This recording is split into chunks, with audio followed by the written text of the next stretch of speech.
Agora, quais os sintomas, as características, digamos assim, de que o seu relacionamento familiar é tóxico e pode estar baixando a sua autoestima? Sim. Muito grave isso. Não deixe que chegue a esse ponto, tá? Não deixe que chegue a esse ponto. Um sinal assim, muito claro, que é bem claro, é quando alguém desmerece o outro, né? Acha que é uma crítica construtiva, mas até para você criticar uma pessoa, você precisa saber como que você critica, porque senão acontece o quê? Baixa mais ainda a autoestima da pessoa, quebra a pessoa no meio, deprime a pessoa, porque olha só, uma coisa é como você fala, agora uma coisa é como o outro escuta. A voz, você está falando algo achando que está sendo bem, mas a forma como que você fala, na cabeça dela, você está sendo totalmente ignorante, totalmente arrogante, totalmente... Como que fala a pessoa quando é...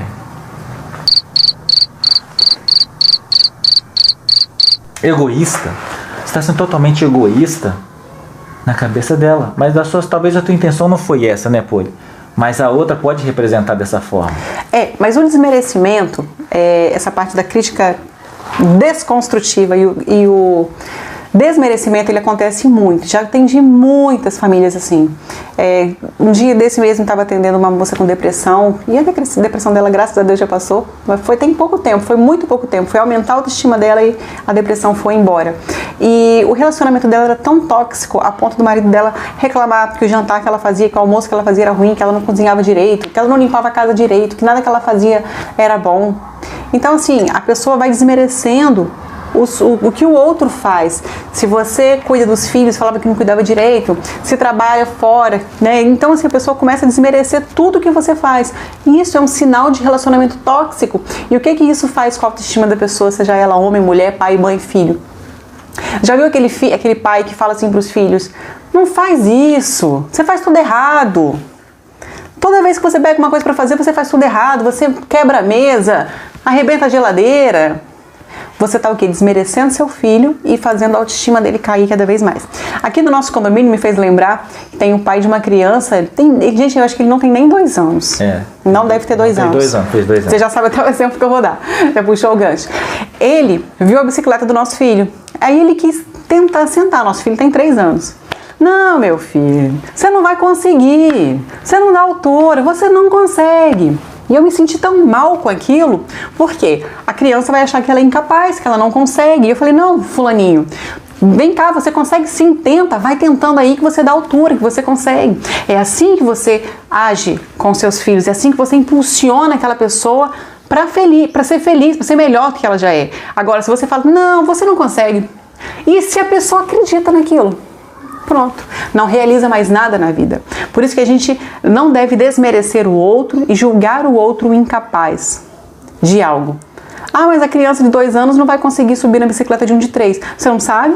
E se a força de vontade dela for grande? Me lembro uma vez que a gente estava na casa do padrinho do meu filho, tinha uma menina, ela não tinha 5 anos. Gente, ela estava numa bicicleta de adulto. Ela não conseguia nem sentar no cilim, lá na casa do Vitor. Não conseguia nem sentar no cilim. Ela estava andando numa bicicleta que nem eu andaria. Ela só conseguia ficar em pé, no quadro. Ela não dava altura no cilim, e ali ela pedalava aquela bicicleta. Então, assim, não julgue uma pessoa porque você talvez não conseguiria. Não desmereça o que as pessoas da sua família fazem de melhor para você. Se hoje a sua esposa salgou o arroz, se hoje o seu marido chegou em casa e não comprou o morango que você queria, ou se você queria pão de sal, ele comprou pão rústico, não desmereça, porque talvez aquilo foi o máximo que a outra pessoa conseguiu fazer naquele dia.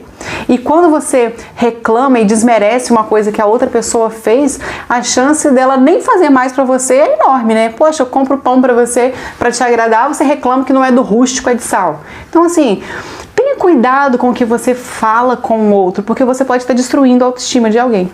É muito importante isso. E também, assim, se a pessoa está desmerecendo, aí vem o diálogo e vem também a humildade. Tá ruim assim, mas como é que seria bom? Pergunte, como é que seria bom? O que seria bom para você? Como é que eu poderia fazer para ficar direito? Deixa que a pessoa te fala como que ela acha que o seu jeito dela é o melhor. Custa nada. Você também vai outra forma de aprender a fazer uma coisa que talvez você demora 1 hora, às vezes da forma do outro você demora menos tempo. Custa nada aprender. Temos que ter humildade para aceitar também outras opiniões, né? Isso também ajuda muito a gente a trabalhar esse sentimento de baixa autoestima, de não interpretar dessa forma totalmente negativa e tirar um proveito disso. Poxa, tudo tá ruim? Tá ruim mesmo? Tá, então como é que é o certo? Tá, a comida tá ruim? Como é que seria boa? Tem um amigo meu que pra ele arroz gostoso é arroz queimadinho. Sabia disso? Quando a mulher dele queimou o arroz, eu falei, nossa, que arroz gostoso. E a mulher ficou sem entender nada. Pra você ter uma ideia. Então a gente precisa se abrir, estar aberto, ter humildade de perguntar, ter aberto a humildade de receber também, de conhecer mais o que é o outro, né? Puxando esse gancho do diálogo, a gente volta a falar do tripé. Quando eu me conheço e eu sei me relacionar comigo, aí sim eu sei me relacionar com o outro. E o que é um diálogo? O diálogo é a oportunidade de você conhecer o outro. É a melhor oportunidade que você tem de saber o que ele pensa, de saber os gostos dele.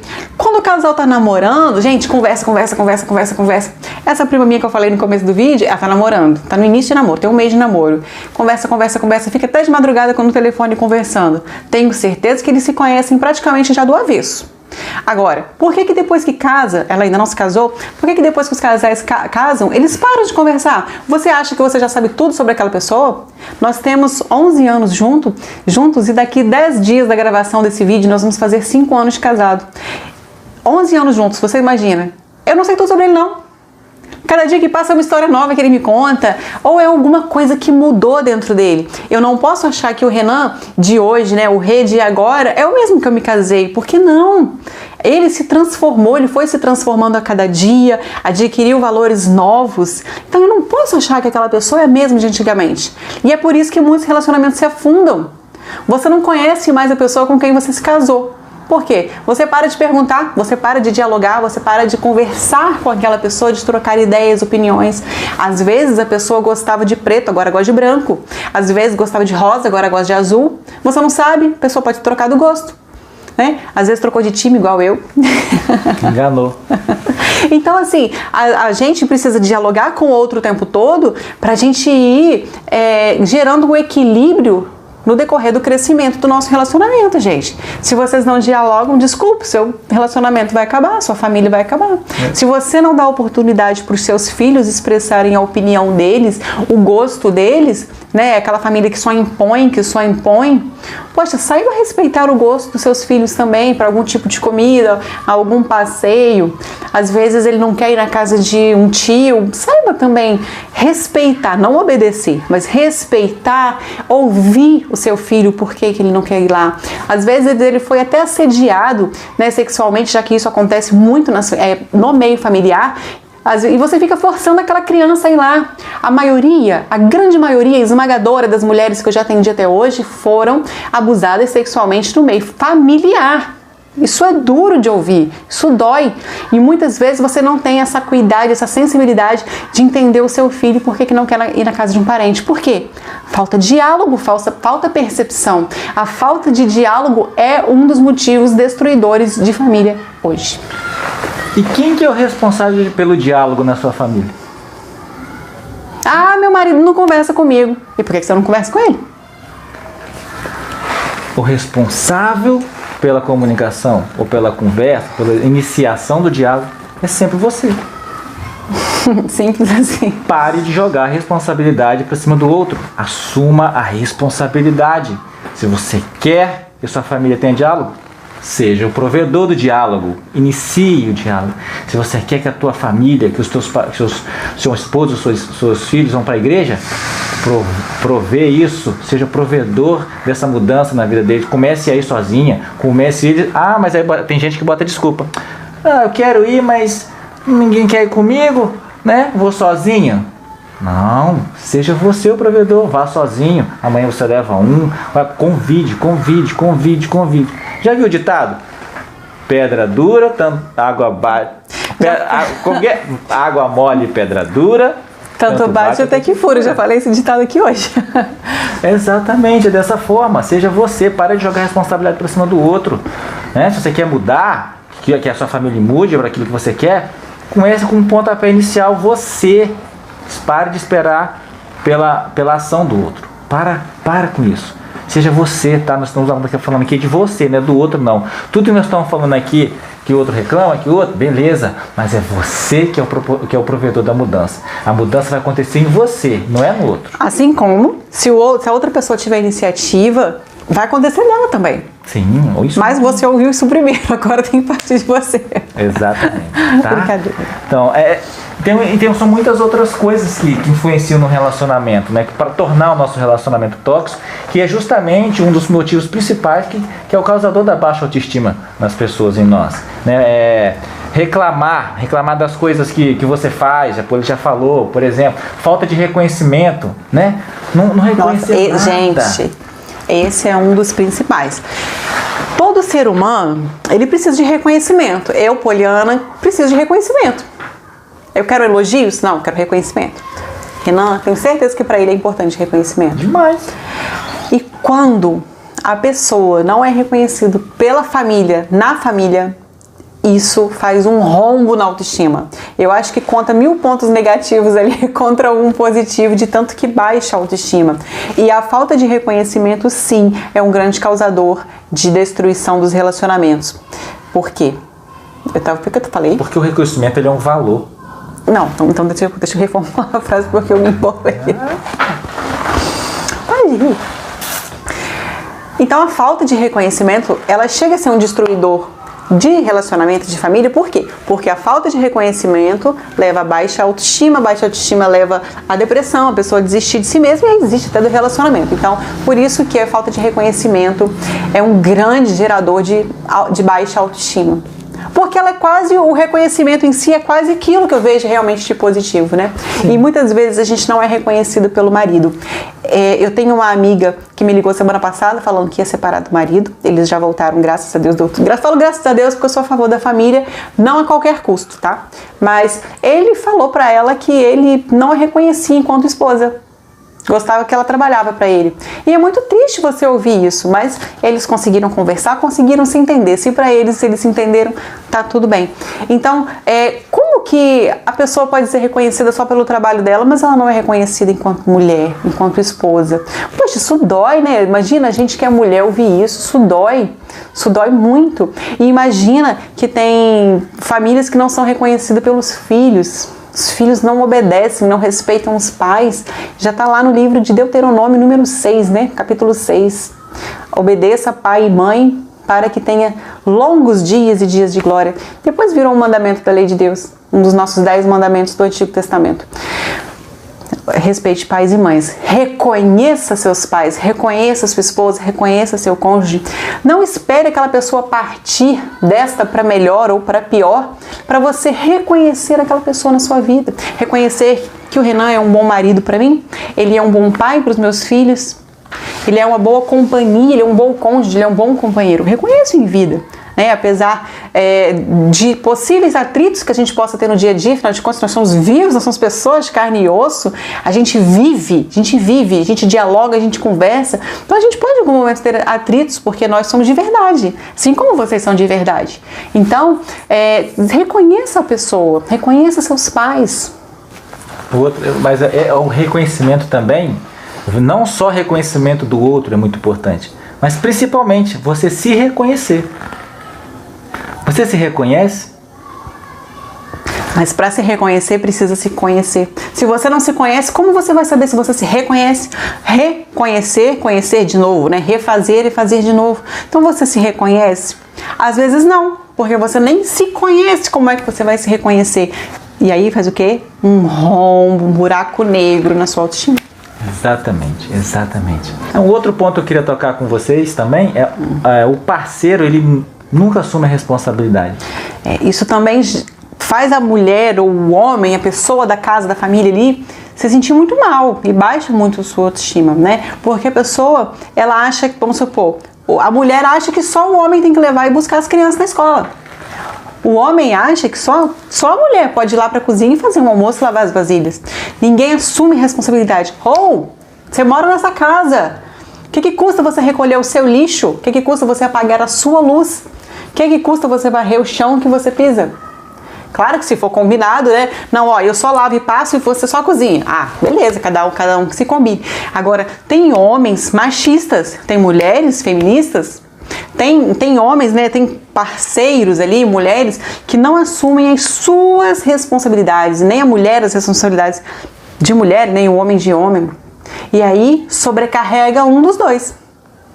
Se a mulher deixa pro homem criar os filhos, ó, não faz isso não que eu vou contar pro seu pai, não faz isso não que seu pai vai te bater. Educa a criatura. Por que você não está educando seu filho? Se você não assume a sua responsabilidade, você joga pro outro, você vai deixar o outro sobrecarregado.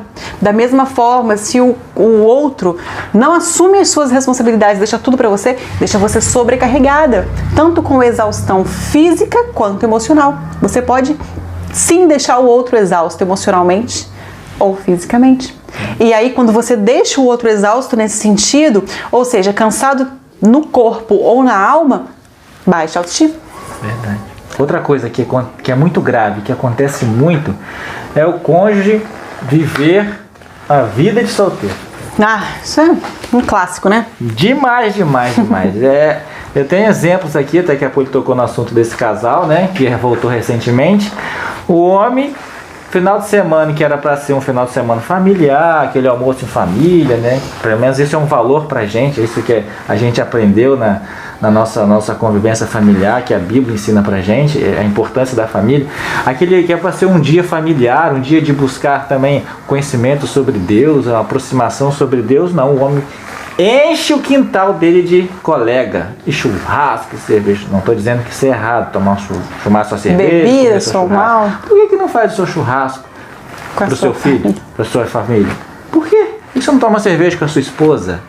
Né? Ou porque você também, a esposa, não faz o almoço, às vezes também ao contrário, a esposa enche, chama não sei mais quem pra cá, chama sogro, chama não sei mais, chama primo, chama amiga pra vir almoçar em casa. Não, por que você não produz um almoço maravilhoso só pra vocês e da sua família? Por que você não honrar, não proteger essa riqueza que está dentro do lar de vocês? Por que não blindar? Por que deixar tão exposto a influências? E aí tem um detalhe, né? Poliana, eu não vou poder nunca mais chamar amigos, colegas para vir aqui em casa, né? Ou colegas para fazer um churrasco, ou familiar. Não é disso que a gente está falando. A gente está falando de todo domingo a pessoa colocar pessoas estranhas dentro de casa. Tem uma particularidade, né, na nossa família, nós quatro, eu, Renan e os nossos filhos, que é muito interessante e que as pessoas admiram na gente, que a gente não tem dia para fazer uma comida gostosa. Se a gente quiser agora, nossa, não tô falando financeiramente não, tá, gente? Tô falando assim, se a gente quiser agora, por exemplo, assim, vamos tomar um vinho? Vamos tomar um vinho agora. A gente não espera o dia dos namorados, a gente não espera o nosso aniversário, a gente não espera o dia de domingo, a gente não espera o sábado à noite, nem a sexta-noite. A gente também não espera o nosso filho dormir, porque ele é a nossa família, né? Eu falo, o nosso filho, gente, porque um tá na barriga ainda, tá? Por isso que eu tô falando o nosso filho dormir, porque um ainda tá no forno aqui para chegar. Então, assim, a gente não espera chegar o final de semana nem as datas comemorativas. Eu não espero o dia dos pais para falar pro meu marido que ele é um bom pai. Eu não espero o dia dos namorados para falar que eu amo. Aqui em casa a gente vive isso todos os dias. Por isso que chegar num domingo e a gente quiser fazer alguma coisa para os nossos familiares, a gente vai fazer. Por quê? Porque todo dia, no nosso dia a dia, a gente vive essa harmonia. Eu não preciso chegar ao domingo para fazer um almoço bom. O que eu quero dizer para vocês é que eu faço, e o meu marido também, as coisas gostosas pra gente. Eu não faço só o dia que vem alguém aqui em casa. Era isso que eu queria dizer pra vocês. Não espere fazer aquele almoço de domingo maravilhoso apenas quando tem alguém na sua casa. Por quê? Os mais preciosos são aqueles que estão com você todos os dias. Essa questão de vida de solteiro depois de casado é complicado, porque a pessoa não evoluiu. Eu lembro que a Poli falou que o idiota, né? O idiota, ele tá vivendo agora, né? Tá conversando, mas não cresceu aqui, não desenvolveu aqui. Ele não enxergou que ele tem que mudar, ele não enxergou isso ainda. É bíblico. O homem e a mulher deixarão pai e mãe e constituirão a sua própria família. Se um dos dois casa, mas quer continuar com a vida de solteiro, ele ainda não entendeu isso. Ele ainda não amadureceu o suficiente. E aí o cara quer ir. Eu falo cara porque é mais comum do homem querer sair sozinho, né? Do que a mulher sem homem. Mas o cara quer ir pra balada, o cara quer sair pra não sei aonde, passar final de semana fora. Pelo amor de Deus, pra mim isso é o cúmulo do absurdo. A mulher que aceita isso, nem sei o que eu faço, dá uma coça na mulher que aceita isso, e no homem que aceita isso, né? Claro que não, Poliana. É um evento, gente. Eu não estou falando de coisas esporádicas, eu estou falando de coisas contínuas, de coisas comuns, coisas que acontecem no dia a dia. Isso aconteceu com uma pessoa da minha família. A pessoa já se separou, o outro queria, com 10, 12 anos de casado, continuar vivendo vida de solteiro. Mas a pessoa acordou, demorou um pouco para acordar, mas acordou. Opa, peraí, acorda pra vida. Se você não acordou, eu acordei e deu tchau e benção. As pessoas têm que crescer um dia. A partir do momento que você assume um relacionamento, até a parte financeira, desde que seja combinado, é do casal. Não existe mais você não pode, de repente, comprar uma coisa que comprometa a renda da sua família, porque você não é solteiro mais. Você tem que lembrar que você tem uma família que depende de você. Você e seu esposo, todas as decisões, por isso o diálogo. Tudo que for fazer, baseado em muita conversa. Às vezes a pessoa, né, pode ser homem, pode ser mulher, quer trocar o carro. Tem um carro ali de 50 mil que é um carro de 100, mas vai ter que assumir uma prestação, porque às vezes não tem aquele capital para inteirar. E aí faz o quê? Vive uma vida de solteiro. Não comunica ao outro que vai assumir uma parcela ali de R$2.000 por mês. Para mim isso faria muita diferença financeiramente. Às vezes para você não faz, mas para algumas pessoas pode sim fazer a diferença na casa. Porque, nossa, eu ia trocar o colégio do meu filho, agora eu não posso mais. Ia fazer um plano de saúde, não posso mais. Estava programando uma viagem, não posso mais. Por quê? Porque a criatura resolveu viver uma vida de solteiro. Não estou falando que é só de comportamento de sair. Às vezes são outros comportamentos que a pessoa tem que não indica que agora ela está casada. Como um outro sinal que eu vou te dar agora para ilustrar a baixa autoestima, quando a pessoa ela não respeita a sua agenda. Isso é um problema, né, de um relacionamento tóxico, aliás, que baixa a autoestima. A pessoa, você fala assim, olha marido, toda quarta-feira eu vou fazer aula de dança. Então você chega em casa mais cedo para ficar com as crianças. A pessoa ignora. E aí o que acontece? Você se sente não importante para aquela pessoa, porque ela não lembrou de uma coisa que era importante para você, da sua agenda. Você precisa ficar com as crianças, às vezes, para ele ir no futebol, no cabeleireiro, sei lá. Mas ele não pode ficar para você toda quarta-feira para você fazer a sua aula de dança. Então, esses tipos de relacionamentos tóxicos, eles vão baixando a autoestima das pessoas. Vai tirando a sua energia, né? Total. Vai minando. E você acaba finalizando aqui um relacionamento tóxico, você acaba o quê? Ficando sem objetivos. A falta de objetivos também é outra característica muito expressiva de um relacionamento tóxico, né? A falta de objetivo em comum, por exemplo, assim, dando esse exemplo do carro. O cara quis trocar o carro de 50 para 100. Mas às vezes o objetivo dos dois naquele momento era trocar a casa, era dar conforto. Gente, uma casa mais confortável é muito melhor que um carro mais confortável, pelo menos para mim, Poliana, né? Então, assim, às vezes o casal, quando eles não têm diálogo, quando eles não sentam, eles não definem os objetivos da família, gera esse tipo de conflito. Então, o casal precisa ter objetivo comum. Quando o casal tem objetivo diferente, tenha certeza que vai gerar conflito. Ele quer trocar o carro, ela quer fazer uma viagem, quer levar o filho na Disney, quer pagar um cursinho de inglês para o filho. Enfim, se vocês têm objetivos alinhados, show de bola. Se vocês têm objetivos diferentes, tchau, adeus, vai dar briga, com certeza. E se der briga, vai virar um relacionamento tóxico. Se o relacionamento for tóxico, vai baixar a autoestima. E baixa autoestima pode ser o fim da sua família. Uma coisa legal que vocês podem fazer é sentar em família e cada um escrever o que é importante. Cada um pega uma folha de papel, cada um. O que é importante para você na nossa família? Escrevam. Para mim é importante diálogo, para mim é importante companheirismo. Então vocês façam no mínimo 10 coisas importantes que é importante para vocês na família. Cada um vai ter os seus 10. Depois que vocês fizerem os seus 10, se você tiver 2 filhos, 4 filhos, não importa. Pega todo mundo e vê quais que são semelhantes. Quais que são semelhantes? Junta todos esses semelhantes e façam um mural só de coisas importantes. Esse é o mural da família. E toda vez que alguém infringir qualquer coisa daquilo ali que está no mural, é só você apontar, não precisa de brigar. Olha lá, tá vendo? Esse comportamento que você teve aqui, olha, infringiu o nosso mural lá. O nosso mural. E além de infringir o mural dos valores, você pode fazer o dos objetivos também. Exatamente. Né? Assim como tem mulheres compulsivas que compram muito, que gastam muito, né? Vai lá e compra uma bolsa de 2, 3 mil reais, que vamos supor era a parcela do carro, um exemplo, né? Então, da mesma forma, assim, olha aqui, esposa, você feriu o nosso objetivo, que era juntar dinheiro para ir para Disney, para ir para a Europa. Então, você, com esse mapa de valores que o Rê ensinou, você também fazendo de objetivos, ele é muito bom para o relacionamento da família de vocês. Sem dúvida, a família de vocês será um sucesso se vocês conseguirem fazer o de valores e o de objetivos. E para você, ou a partir de agora, começar já a elevantar a sua autoestima, a crescer, a se empoderar, Poli, fala para ela aquele exercício que a gente pratica de vez em quando aqui. Joia.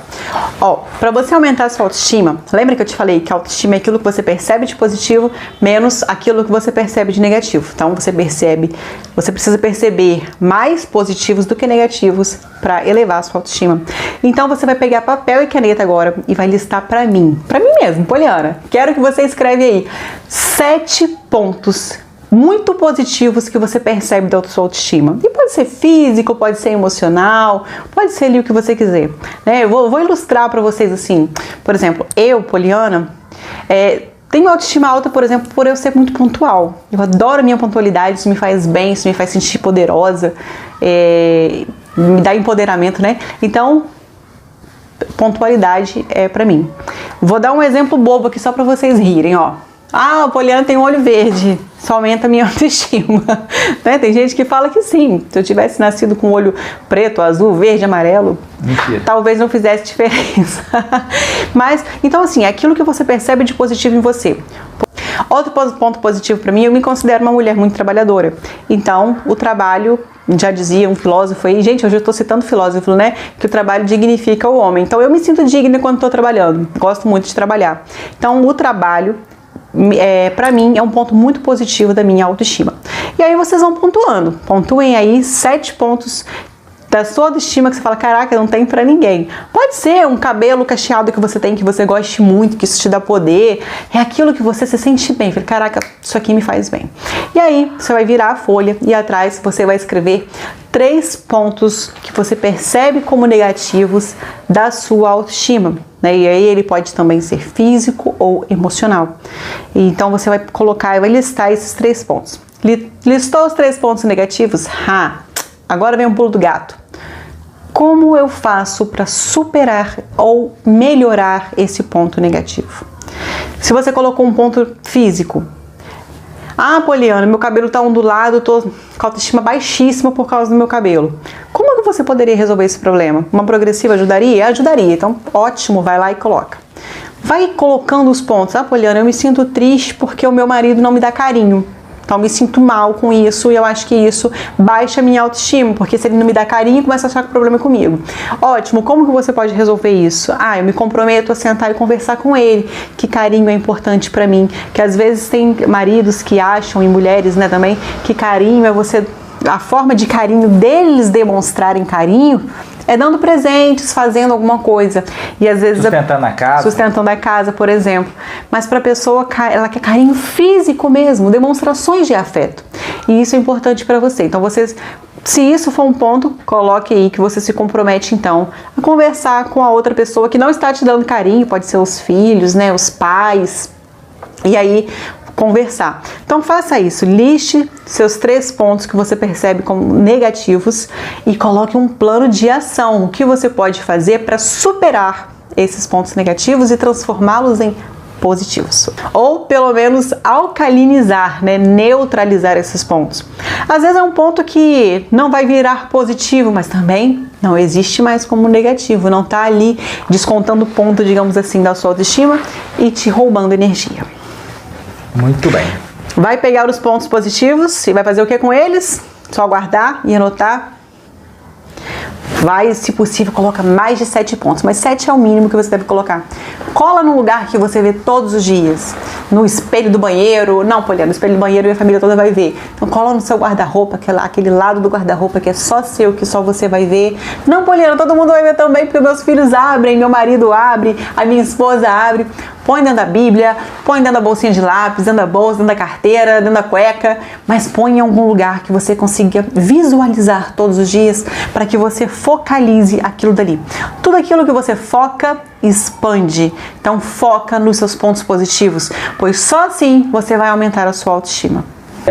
Então, essa é a solução muito prática que a gente diariamente faz com frequência aqui na nossa casa. A gente sempre tem essa mentalidade de pensar positivo, o que a gente tem de melhor e focar nisso. Porque aquilo que a Poli falou lá no início do vídeo, você lembra? A nossa mente cria aquilo que está dentro dela. A nossa realidade é a criação da nossa mente. Então, quanto mais você ter pensamentos positivos, quanto mais você saber os seus pontos positivos e você focar nisso, mais ponto positivo você vai encontrar. Eu tenho certeza que você sabe muito bem como que você está alimentando seu corpo, né? Eu tenho certeza que você sabe o que você comeu ontem, o que você comeu hoje. Agora, eu preciso que você foque e que você saiba exatamente como é que você está alimentando a sua alma, como é que você está alimentando seus pensamentos. Porque os nossos maiores inimigos, anota isso, os nossos maiores inimigos são os nossos pensamentos. Eles podem destruir a nossa vida ou eles podem construir a nossa vida. Por isso que fica aqui a nossa dica de hoje para você construir a sua vida e construir a sua família dos sonhos. Tudo começa aqui. Um grande abraço e até o próximo vídeo. Tchau, tchau.